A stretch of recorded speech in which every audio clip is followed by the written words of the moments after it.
নমস্কার প্রিয় শ্রোতা বন্ধুরা, আজকে আরও একটি নতুন গল্পের আসরে আপনাদের স্বাগত জানাই। গ্রাম বাংলার ভূতের গল্প শুনতে আমরা কে না ভালোবাসি। সেই ছোটোবেলায় দাদু দিদিমার কাছে শোনা গল্পগুলি আজও মনের মধ্যে কোথায় যেন একবার উকি দেয়। কিন্তু মনটা বিষণ্ণতায় ভরে যায় তখনই যখন বুঝতে পারি সেই পুরনো দিনগুলি আর ফিরে পাওয়া সম্ভব নয়। তাই সেই পুরনো দিনগুলিকে আবার ফিরে পেতে আসুন একসাথে শোনা যাক গ্রাম বাংলার একটি ভূতের গল্প। মন্ডল স্টুডিওর নিবেদন। আজ আপনারা শুনছেন লেখক প্রভাত মুখোপাধ্যায়ের কলমে গ্রাম বাংলার ভূতের গল্প, একটি ভৌতিক কাহিনী। চলুন আর দেরি না করে শোনা যাক আজকের গল্প, একটি ভৌতিক কাহিনী। আমার নাম শ্রী উপেন্দ্রনাথ ঘোষ, নিবাস বীরভূম জেলার টগরা নামক একটি গ্রাম। 1872 খ্রিস্টাব্দে আমি বিএ পাস করেই চাকরির সন্ধানে ঘুরে বেড়াচ্ছি। কয়েক মাস ধরেই বহু জায়গায় জায়গায় আবেদন করেও কোনো ফল পেলাম না। অবশেষে খবর পেলাম সিউড়ি জেলা স্কুলে দ্বিতীয় শিক্ষকের পদ নাকি শূন্য হয়েছে। সংবাদটা পেয়েই সঙ্গে সঙ্গে সদরে গিয়ে বহু লোককে খোসামত করে কাজটি কোনোভাবে পাওয়া গেল। আমার বেতন ঠিক হলো মাসিক 50 টাকা। আমার গ্রাম থেকে সিউড়ি 12 কোষ পথের ব্যবধান। গ্রাম থেকে সিউড়ি বরাবর একটি কাঁচা রাস্তা আছে। সেই পথেই আমি গ্রামে ফিরে গিয়েই নিজের জিনিসপত্র নিয়েই দুদিন পরে নতুন কাজে যুক্ত হলাম। যেমন অল্প বেতন, সেই রকমই একটি ছোটোখাটো সস্তা বাড়ি খুঁজতে লাগলাম, কিন্তু কোথাও পাওয়া গেল না। আমার এরূপ অবস্থা দেখে হেডমাস্টার মশাই সে তার নিজের বাসাতেই আমার থাকা এবং খাওয়ার ব্যবস্থা করলেন। দিনের বেলা স্কুলের কাজকর্ম করি আর অবসর সময় বাড়ি খুঁজে বেড়াই। অবশেষে শহরের একটি বৃহৎ খালি পাকা বাড়ির সন্ধান পাওয়া গেল। বাড়িটি বহুকাল ধরে খালি পড়ে আছে। জায়গায় জায়গায় বাড়িটি ভেঙে পড়েছে, তবে এখনও কয়েকটি বসবাস উপযোগী ঘর সেখানে উপস্থিত ছিল। মাসিক 500 মাত্র ভাড়া দিলেই বাড়িখানা পাওয়া যাবে। কিন্তু গুজব এই যে বাড়িটিতে ভূত আছে। তখন আমি সদ্য কলেজের ছোকরা, ইয়ং বেঙ্গল। ভূতের ভয় যদি পিছিয়ে যাই তাহলে আমার বিদ্যা মর্যাদা একেবারে ধূলিসাৎ হয়ে যায়। তাই বাড়িটি নেওয়াই স্থির করলাম। কিন্তু এত দূরে একা থাকা নিরাপদ নয়, চোর ডাকাতের ভয় তো আছে। তাই একজন সঙ্গী খুঁজতে লাগলাম। একজন সঙ্গী জুটেও গেল। তিনি আমার স্কুলের 4র্থ শিক্ষক, নাম রাসবিহারী মুখোপাধ্যায়। যদিও তিনি বিএ পাস করেননি, কিন্তু কলেজে অধ্যয়ন করেছেন এবং তিনি নিজেকে ইয়ং বেঙ্গল শ্রেণীভুক্তও মনে করেন। তিনি আগে যে বাড়িটিতে ভাড়া থাকতেন সেই বাড়িটিতে কিছু অসুবিধা হয়েছে, তাই তিনি আমার সঙ্গে যোগদান করলেন এবং আমরা দুজনেই বাড়িটি নেওয়ার জন্য প্রস্তুত হলাম। একজন রান্নার ঠাকুর পাওয়া গেল, কিন্তু সে আবার রাত্রিবেলা ওই বাড়িতে কাটাতে অস্বীকার করলো। বলল, বাবু আপনাদের খাইয়ে দাইয়ে সমস্ত কাজকর্ম সেরে রাত্রি 9টার মধ্যে আমি বাড়ি ফিরে যাব। কি করি, তাতেই দুজনে রাজি হলাম। পরবর্তী রবিবার সকালবেলা জিনিসপত্র নিয়ে এসে আমরা দুজনে ওই বাড়িটিতে বাস করতে লাগলাম। বাড়িটা দেখেই বোঝা যায় যে বাড়িটি বহুকাল আগে নির্মাণ করা হয়েছে। চারিদিকের পাঁচিলগুলি জায়গায় জায়গায় ভেঙে পড়েছে। গরু মোষ আটকানোর জন্যে বাঁশের বেড়া বাঁধা হয়েছে। বাড়িটির চারিদিকে বাগান, অনেকগুলো নারকেল গাছ, আম গাছ, কাঁঠাল, জাম, এছাড়াও বিভিন্ন ফলের গাছ আছে। সেগুলি আবার ফড়িয়াগণের কাছে জমা দেওয়া আছে। বাড়িটি দ্বিতল। নিম্নতলে সামনের দিকে বড় বড় দুখানা ঘর আছে। সেই দুটি ঘরেই আমরা দখল করলাম, কারণ আমাদের প্রয়োজন খুবই অল্প। বাড়ির পিছন দিকে একটি পুকুর আছে। তার জল পানযোগ্যও নয়, আবার স্নানযোগ্যও নয়, তবে বাসনপত্র মাজা যায়, গৃহকর্ম করা যায়। তবে বাড়ি থেকে অল্প দূরে একটা পরিষ্কার দিঘি আছে। আমরা সেখানে গিয়ে স্নান করতাম এবং খাবার ও রান্নার জল ওই দিঘি থেকেই আমরা আনতাম। একটি ঘর খাওয়া দাওয়া এবং রান্নাবান্নার জন্য নির্দিষ্ট করলাম, আর অপর ঘরটিতে দুখানা চৌকি পেতে দুজনে থাকার সিদ্ধান্ত নিলাম। আর অন্য ঘরটিতে দুজনে দুটো চৌকি পেতে থাকতে লাগলাম। সমস্ত রাত্রির ঘরে একটি প্রদীপ জ্বালা থাকত। এইরকমভাবে বেশ কিছুদিন কেটে গেল। ইতিমধ্যেই দশহরার 2 দিনের ছুটি পাওয়া গেল, সঙ্গে একটি রোববারও পাওয়া গেল। তাই আর দেরি না করে বাড়ির উদ্দেশ্যে বেরিয়ে পড়লাম। বাড়িতে 2 দিন কাটিয়ে তৃতীয় দিন পায়ে হেঁটে সিউড়ি যাত্রা করলাম। আমাদের গ্রাম থেকে 1 কোষ দূরে হাতছালা বলে একটা গ্রাম আছে। শোনা যায় আগে নাকি ওখানকার স্থানীয় জমিদারদের অনেকগুলি হাতি বাঁধা থাকতো। ওই হাতিশাল নাম থেকেই হাতিছালা নামটি উৎপন্ন হয়েছে। সেই গ্রামের শেষ প্রান্তে রাস্তার ধারে একটি মন্দির আছে। সেই মন্দিরে রমাপ্রসন্ন মজুমদার নামে একজন ব্রাহ্মণ সবসময় সেখানে বসবাস করেন। তিনি সবসময় ঠাকুর দেবতার পূজা নিয়ে ব্যস্ত থাকতেন। তিনি একজন সিদ্ধ পুরুষ বলেও বিখ্যাত ছিলেন। চারপাশের গ্রামগুলির লোকেরা তাকে যথেষ্ট শ্রদ্ধা ও ভক্তিও করত। সেখান থেকে যখন যাচ্ছিলাম তখন দেখলাম ঠাকুর মশাই খড়ম পায়ে দিয়ে মন্দিরের বাইরে দাঁড়িয়ে আছেন। দেখে রাস্তা থেকে নেমে এলাম এবং তাকে প্রণাম করলাম। তিনি আশীর্বাদ করে বললেন, বাবা তুমি কোথায় যাচ্ছ? আমি উত্তর করলাম, শিউড়ি স্কুলে আমি মাস্টারি চাকরি পেয়েছি। দশরা ছুটিতে বাড়ি এসেছিলাম, কালকে স্কুল খুলবে তাই ফিরে যাচ্ছি। ঠাকুরমশাই একটু চিন্তা করে বললেন,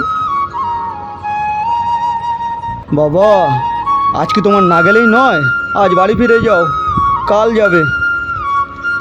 আমি বললাম, কালকে স্কুল খুলবে, আমার নতুন চাকরি, কামাই হওয়াটা বড় খারাপ, সুতরাং আমাকে এরূপ আজ্ঞা করবেন না ঠাকুরমশাই। ঠাকুরমশাই বললেন, তুমি কোথায় বাসা নিয়েছো বললে? শহরের দক্ষিণ দিকে একটি পুরনো খালি বাড়ি ছিল, সেই বাড়িটাই ভাড়া নিয়েছি। সেই ভাড়া বাড়িতে আমি একা থাকি না, আমার সাথে আমার স্কুলের একটা মাস্টার রাসবিহারী মুখোপাধ্যায়, তিনিও আমার সাথে থাকেন। এই বলেই ঠাকুরমশাইকে প্রণাম করে আমি পথ চলতে লাগলাম। বেলা আন্দাজ 2টোর সময় শিউড়ি পৌঁছে গেলাম। স্নান এবং রান্নাবান্না করে খেতে বসতে 5টা বেজে গেল। খাওয়া দাওয়া প্রায় শেষের মুখে এমন সময় দেখি আমাদের গ্রামের একজন কৈবর্ত বৃহৎ লাঠি ঘাড়ে করে নিয়ে আমার সামনে উপস্থিত। তাকে দেখেই আমি চমকে গেলাম। জিজ্ঞাসা করলাম, কী রে তুই হঠাৎ কোথা থেকে এলি? সে বলল, আগে মা ঠাকুরন এই চিঠিটা দিয়েছেন আর এই কবচটি আপনার হাতে পড়বার জন্য পাঠিয়েছেন বলে একটি চিঠি আর একটি কবচ আমাকে দিল। চিঠিটা পড়ে দেখলাম আমার মা ঠাকুরন পাঠিয়েছেন। লিখেছেন, তুমি বাড়ি থেকে যাওয়ার পরেই রমাপ্রসন্ন মজুমদার মহাশয় এসেছিলেন এবং তিনি একটি কবচ দিয়েছেন আর বলেছেন, মা তোমার ছেলেকে আজ সকালে শিউড়ি রওনা তো দেখলাম, পথে তার সাথে দেখা হয়েছিল, তার জন্যে এই রামকবচটি এনেছি। তুমি যেমন করেই পারো আজই এই কবচটি তোমার ছেলেকে পাঠিয়ে দাও এবং বিশেষ করে লিখে দাও যেন আজই এই কবচটি সে ধারণ করে। আর লিখে দাও যদি কোনো রকম ভয় পায় তাহলে সে সঙ্গে সঙ্গে তারক নাম জপ করে। এই কবচের গুণে এবং নামের বলে সে সকল রকম বিপদ থেকে মুক্তি পাবে। সুতরাং আমি দিনু কৈবর্তকে দিয়ে এই চিঠি আর কবচটা তোমার জন্য পাঠালাম। পাওয়া মাত্রই রাম নাম স্মরণ করে তুমি এই কবচটি দক্ষিণ হস্তে ধারণ করবে, যেন কোনো মতে অন্যথা না হয়। চিঠি এবং কবচটা নিয়ে আমি দিনুকে বললাম, তুই আজ থাকবি তো এখানে, তোর জন্য খাবার জোগাড় করি। সে বলল, আগে না, মা ঠাকুরন বিশেষ করে বলে দিয়েছে তুই নিজে দাঁড়িয়ে থেকে কবচটা পরিয়ে দিবি আর আজ রাত্রে এসেই আমাকে সংবাদ দিবি যে আমার ছেলে কবচটা পড়েছে, সুতরাং তাকে থাকতে বলা বৃথা। তাই তাকে আর অনুরোধ করলাম না। তার হাতে 2 আনা পয়সা দিয়ে বললাম, এনে বাজার থেকে কিছু মুড়ি মুড়কি কিনে পথে খেতে খেতে যাসে। তার সামনে কবচটি আমি হাতে ধারণ করলাম। সে আমাকে প্রণাম করে বিদায় গ্রহণ করলো। সেদিন রাতে খাওয়া দাওয়ার পর যথাসময়ে দুজনে শুয়ে পড়েছি। দুজনের চৌকির শিওরেই 2খানা বড় বড় জানলা খোলা ছিল। আকাশে মেঘ, মাঝে মাঝে গুড়ি গুড়ি বৃষ্টি পড়ছে, আবার মাঝে মাঝে প্রবল বাতাস। কালো মেঘের আড়াল থেকে একাদশীর উজ্জ্বল চাঁদের আলো বেরিয়ে পড়ছে। আমরা দুজনে কিছুক্ষণ গল্পগুজব করে নিস্তব্ধ হয়ে গেলাম। সারাদিন হাঁটার ফলে শীঘ্রই খুব তাড়াতাড়ি ঘুমিয়ে পড়লাম। অনেক রাতে হঠাৎ ঘুম ভেঙে দেখি প্রদীপটা বাতাসে নিভে গেছে। অজস্র কালো মেঘের আড়াল দিয়ে জ্যোৎস্না লোক প্রবেশ করেছে জানলার ঠিক বিপরীত দিকে দেয়ালটিতে এবং প্রবেশ করে পুরো দেয়ালটিকে আলোকিত করে দিয়েছে।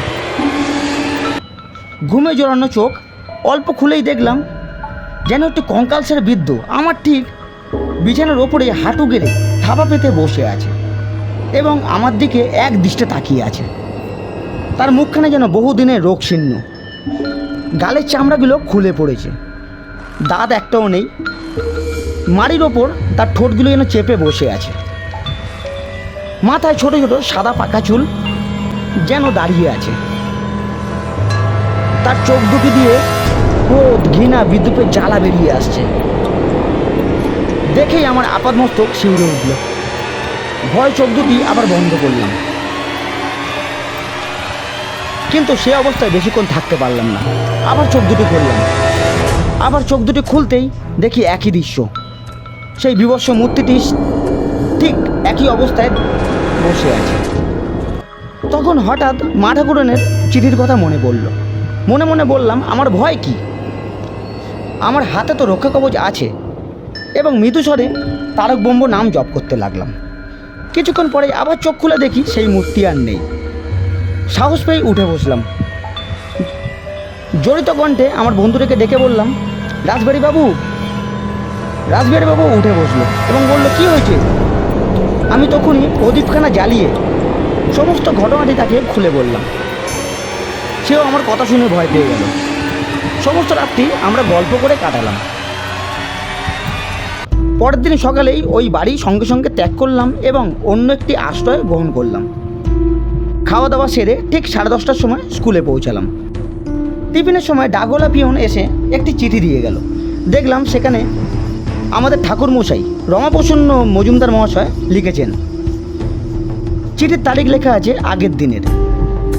চিঠিখানিতে লিখেছে, শ্রী শ্রী দুর্গা শরণম। বাবা জীবন, গতকাল তোমার সাথে দেখা হওয়ার পরেই আমি তোমার বাড়িতে গেছিলাম এবং একটি রক্ষা কবচ দিয়ে এসেছি এবং তাকে অনুরোধ করে এসেছি সেই জন্য আজকেই কোনো রকম উপায়ে তোমাকে ওই কবচটুকু পাঠিয়ে দেয়, যাতে তুমি রাত হওয়ার আগেই কবচটি ধারণ করতে পারো। আশা করি রাত্রিবেলা তুমি ভয় পাবে, কিন্তু এই কবচটার গুণে তোমার কোনো রকম বিপদ হবে না। কবচটি সবসময় নিজের হাতে রাখবে। যদি কখনো তুমি ভয় পাও বা ভয়ের কোনো ঘটনা ঘটে, তখনই তারক ব্রহ্ম নাম জপ করবে। সর্বদা শ্রদ্ধাচারে থাকবে। মা ভবানী তোমার মঙ্গল করবে। ইতি শ্রী রমাপ্রসন্ন মজুমদার। চিঠিখানা পড়েই আমি আশ্চর্য হলাম। চিঠিখানা রাসবিহারী বাবুকেও দেখালাম। তিনিও খুব আশ্চর্য হয়ে গেলেন। দেখতে দেখতে অনেকগুলো দিন কেটে গেল। পুজোর ছুটি পড়তেই বাড়িতে গিয়ে প্রথমে মজুমদার মহাশয়কে অর্থাৎ ঠাকুরমশাইকে প্রণাম করতে গেলাম। তিনি আমাকে যেই বিপদ থেকে রক্ষা করেছেন তার জন্যে তাকে অনেক কৃতজ্ঞতা জানালাম এবং জিজ্ঞাসা করলাম, আচ্ছা, আমি যে সেই রাতে ভয় পাবো তা আপনি জানলেন কি করে? একটু মৃদু হেসে মজুমদার মহাশয় বললেন, তুমি যখন সেদিন এসে আমাকে প্রণাম করলে, সেদিন দেখলাম তোমার পিছন দিকে একটা প্রেতাত্মা দাঁড়িয়ে আছে। কোনো কারণে সে তোমার ওপর ভয়ানক রেগে আছে এবং সে তোমার প্রাণহানি করার জন্যেই তোমার সঙ্গ নিয়েছে। শুধুমাত্র উপযুক্ত সময় পায়নি বলে তোমায় এখনও কিছু করতে পারেনি, তবে সে উপযুক্ত সময়ের অপেক্ষায় আছে। তুমি চলে যাওয়ার পরে গণনা করে দেখলাম যে সেই সময়টি আজই উপস্থিত। তাই তাড়াতাড়ি একটি রামকবচ লিখে নিয়ে তোমার মা ঠাকুরনকে দিয়ে আসলাম। যাই হোক, কবচটি তুমি কখনো ত্যাগ করো না। আমি বললাম, ঠাকুরমশাই, আমার সঙ্গে যে লোকটি ঘরে একসাথে থাকতো সে কিন্তু কোনো রকম ভয় পায়নি বা কোনো রকম ভয়ের জিনিসও দেখেনি, কিন্তু আমরা দুজনেই তো একসাথে ওই একই ঘরে থাকতাম, তবে আমার ওপর ভূতের এত রাগ কেন? মজুমদার মহাশয় জিজ্ঞাসা করলেন, সে লোকটির নাম কি? তার নাম রাসবিহারী মুখোপাধ্যায়। ও, তিনি ব্রাহ্মণ, এই কারণেই ভূত তার কিছু করার সাহস পায়নি। তুমি যে কায়স্থ, তোমার প্রাণহানি করাটা তার পক্ষে সহজ। এই কথা শুনে কিছুক্ষণ আমি নীরবে চিন্তা করতে লাগলাম। পরে বললাম, সে ভূত কি এখনো আমার অনিষ্ট করার চেষ্টা করছে? সে আরেকবার তোমায় দেখা দেবে, কিন্তু সেক্ষণ কতদিনে উপস্থিত হবে তা আমি বলতে পারব না। কিন্তু এই রামকবচটির বলে তোমার কখনো কোনো বিপদ হবে না। এরপরে প্রায় 18 বছর কেটে গেছে। সেই ভূতের কথা আমি প্রায় পুরো ভুলেই গেছি, কিন্তু রামকবচটি বরাবরই আমার হাতে সযত্নে রাখা আছে। আমি ক্রমে দ্বিতীয় শিক্ষক থেকে প্রধান শিক্ষকে উত্তীর্ণ হই। পরে আরও কয়েক বছর সুখ্যাতির সাথে কাজকর্ম করে প্রেসিডেন্সি বিভাগে ডেপুটি ইন্সপেক্টর পদে নিযুক্ত হই। আমার বেতন হলো 150 টাকা। মফস্বলে নানা স্থানে ঘুরে বেরিয়ে বিদ্যালয় পরিদর্শন করাই আমার প্রধান কাজ। একদিন মেদিনীপুর জেলার একটি গ্রাম্য স্কুলে পরিদর্শন করতে যাচ্ছি। সন্ধ্যার পর খাওয়া দাওয়া করে একটি গরুর গাড়ি ভাড়া করে গ্রামের মুখে রওনা দিলাম। শরৎকাল, পরিষ্কার রাত্রি, আকাশে চাঁদ ছিল। ডেপুটি বোর্ডের পাকা রাস্তা দিয়ে গাড়ি খুব ধীর গতিতে চলে যাচ্ছে। আমি প্রথমে একটু শুয়ে ঘুমানোর চেষ্টা করলাম। ঘন্টা দুয়েক এপাশ ওপাশ করে যখন কিছুতেই ঘুম আসছে না দেখলাম, তখন চোখ মুছে উঠে বসলাম। দেখলাম গাড়োয়ান তার বসার সংকীর্ণ জায়গাটুকুতে কোনো রকমে শুয়ে ঘুমাচ্ছে। জ্যোৎস্নার রাত্রির রাস্তাঘাট পরিষ্কার দেখা যাচ্ছে। গরু দুইটি আপন মনে চলছে। রাস্তার দুই ধারে বড় বড় গাছের সারি, কোথাও গাছগুলি দূরে দূরে, আবার কোথাও গাছগুলি খুব ঘেঁষাঘেঁষিভাবে দাঁড়িয়ে আছে। ঝুরঝুর করে বাতাস বইছে। গাড়োয়ান খুব আরামে ঘুমাচ্ছে দেখে তাকে আর জাগাতে ইচ্ছা হলো না। অথচ গরু দুটি অরক্ষিতভাবে চলছে, এটাও নিরাপদ নয়। এই বিবেচনা করে আমিও শুলাম, বসেই রইলাম। এই অবস্থায় প্রায় ঘন্টাখানেক কেটে গেছে। আমার একটু সবে ঘুম লেগেছে।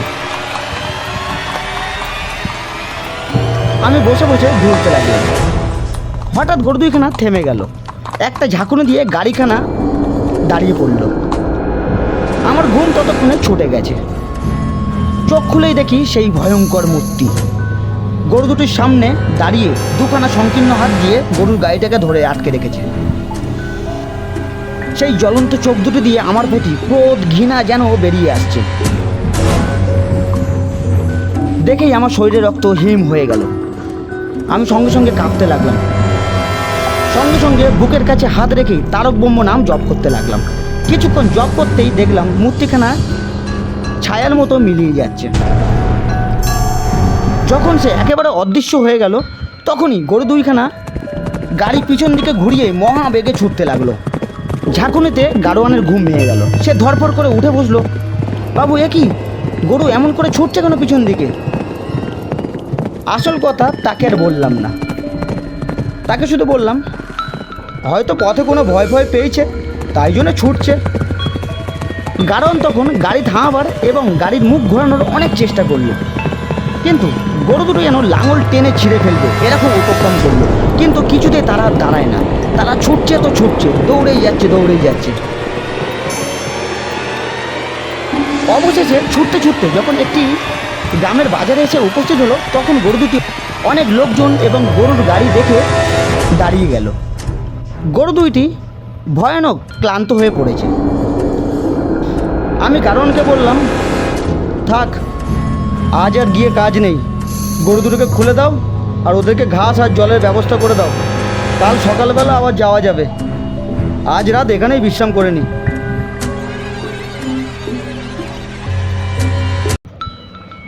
এরপরে ঠিক আরও 7 বছর কেটে গেছে।